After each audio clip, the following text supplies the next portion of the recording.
India और रसिया ने मिलकर एक ऐसे प्लान को फेल कर दिया जिसके बारे में दुनिया भर में चर्चा हो रही है। क्या यूएसए की एजेंसी सीआईए ने प्राइम मिनिस्टर मोदी के खिलाफ एसिनेशन प्लान बनाया था? 31 अगस्त को बांग्लादेश की राजधानी ढाका एक होटल रूम में एक मिस्टीरियस डेथ ने मीडिया प्लेटफॉर्म्स पर स्पेकुलेशन का तूफान ला दिया।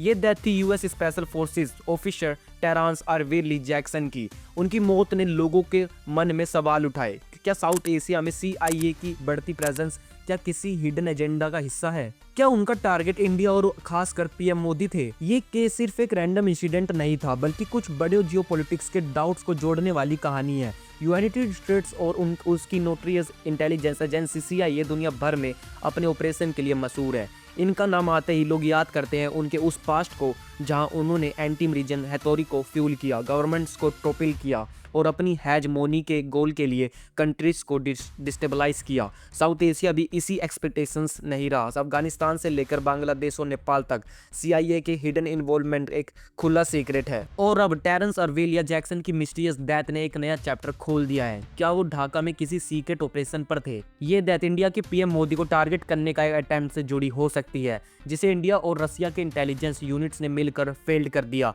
31 अगस्त को जब जैक्सन डेड मिले, उसी दिन पीएम मोदी चाइना के तिनजान सिटी में Shanghai cooperation organisation SCO summit attend कर रहे थे। उसके बाद मोदी और रशियन प्रेसिडेंट व्लादिमीर पुतिन के बीच एक कार के अंदर 45 मिनट का इंटेंस अनप्लान्ड बातचीत हुआ, जिसने सबका ध्यान खींच लिया। एक्सपर्ट्स कहते हैं कि ये मीटिंग शायद इसी सीक्रेट ऑपरेशन के बारे में थी। इस थ्योरी को और स्ट्रेंथ जब मिली जब 2 सितंबर को पीएम मोदी चाइना से वापस न्यू दिल्ली आए। पीएम मोदी ने न्यू दिल्ली के सेमिकॉन समिट में क्रिप्टिक लाइन कही, आप इसलिए क्लैपिंग कर रहे हैं कि मैं चाइना गया था या मैं वहां से वापस आ गया? कल रात ही मैं जापान और चीन की यात्रा करके वापस लौटा हूं।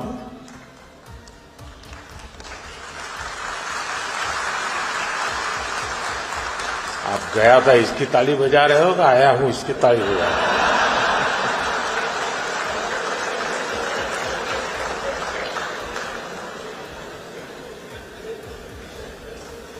ये जो लाइन बोली है ना, इसमें बहुत सीक्रेट छुपे हैं। शायद पीएम मोदी को भी पता था कि उनको मारने की कोशिश करी गई थी चाइना में, लेकिन पीएम मोदी खुलकर नहीं बता रहे हैं। शायद एजेंसी ने मना करा होगा। आप लोग ये भी सोच रहे होंगे कि रसिया ने इंडिया के प्राइम मिनिस्टर को बचाने के लिए इतनी हेल्प क्यों करी। बहुत लोग पूछ रहे हैं रसिया ने इंडिया के पीएम मोदी को बचाने के लिए रिस्क क्यों लिया। इसका जवाब छुपा है दोनों देशों के 70 साल पुराने स्ट्रेटेजिक टाइज में। कोल्ड वॉर के टाइम से ही रसिया यानी यूएस उस वक्त कि सोवियत यूनियन इंडिया के ट्रस्टेड डिफेंस और एनर्जी पार्टनर रहा है। 1971 के इंडो पाकिस्तान वॉर में भी मॉस्को ने इंडिया के स्टैंड को ओपनली सपोर्ट किया था जब यूएस ने पाकिस्तान की साइड ली थी। आज भी रसिया के पास इंडिया के इंटरेस्ट डिफेंड करने के मल्टीपल रीजन है। इंडिया रसिया का लार्जेस्ट आर्म्स बायर है with over 50% of Indian military hardware coming from Moscow. Russia को इंडिया से अपनी इमेज और प्रेजेंस साउथ एशिया में अब मेंटेन करनी होती है, स्पेसिफिकली जब यूएस और नाटो उसके अगेंस्ट प्रेशर बिल्ड कर रहे हैं। और सबसे बड़ा रीजन, दोनों कंट्रीज एक मल्टीपोलर वर्ल्ड ऑर्डर चाहते हैं जहां कोई सिंगल पावर जैसे यूएस दुनिया पर रूल ना करे। इसलिए अगर सीआईए का कोई ऑपरेशन इंडिया के टॉप लीडर्स पर टारगेट कर रहे हो तो रसिया लिए उसे फेल करना एक जियोपॉलिटिकल नेसेसिटी बन जाता है। रसिया के लिए इंडिया एक क्रेडिबल फ्रेंड है जिसे स्ट्रॉन्ग रखना उसकी सर्वाइवल स्ट्रेटेजी है। यूएसए और रसिया के बीच खराब रिलेशन यूएस रसिया रिवलरी को नई बात नहीं, 2025 तक ये रिवलरी और इंटेंस हो गई है। जनवरी 2025 में एक यूएस जर्नलिस्ट ट्रूकर कार्लसन ने कहा था कि बाइडेन एडमिनिस्ट्रेशन ने रशियन प्रेसिडेंट व्लादिमीर पुतिन को एसिनेट करने का प्लान बनाया था। रसिया के पार्लियामेंट स्पीकर वोलोडोन ने वॉर्न किया था कि ऐसे कोई भी अटेम्प्ट न्यूक्लियर वॉर तक ले जा सकते हैं। रिलेशन इतने खराब हो चुके हैं कि यूएस ने अभी रिसेंट मंथ्स में रसिया के मेजर ऑयल कंपनीज रोसनोफ्ट और लुक ऑयल पर सैंक्शन लगा दिए, जिसका इफेक्ट डायरेक्टली इंडिया पर भी पड़ा है क्योंकि इंडिया रसिया से ऑयल इंपोर्ट करता है एट डिस्काउंटेड रेट्स और ये इंपोर्ट्स अब यूएस के लिए एक प्रॉब्लम स्टेटमेंट बन चुके हैं। प्रेसिडेंट ट्रंप ने इंडिया के एक्सपोर्ट्स पर 50% टैरिफ इंपोज किया, लार्जली इसलिए क्योंकि इंडिया ने रसिया से तेल लेना बंद नहीं किया। इस वजह से इंडिया यूएस रिलेशंस और स्टैंड हो गए हैं। क्या सीआईए इंडिया में भी रिजिम चेंज चाहता है? साउथ एशिया का रिसेंट एग्जांपल्स यही दिखाता है। पाकिस्तान और बांग्लादेश दोनों एक लीडर्स ने ओपनली अकोस किया कि यूएस ने उन्हें पावर से हटा दिया through indirect coups and protest.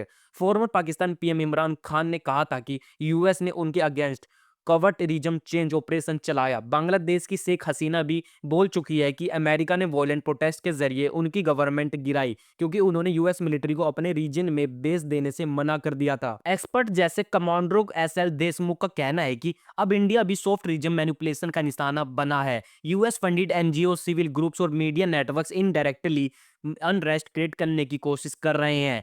ये प्रोटेस्ट पॉलिटिकल इकोसिस्टम को वीकेन करने के लिए डिजाइन किया जाता है। तो सवाल यही उठता है, जब पाकिस्तान और बांग्लादेश के पीएम को सिविल प्रोटेस्ट के नाम पर रिमूव कर दिया गया, क्या अगला टारगेट इंडिया हो सकता है?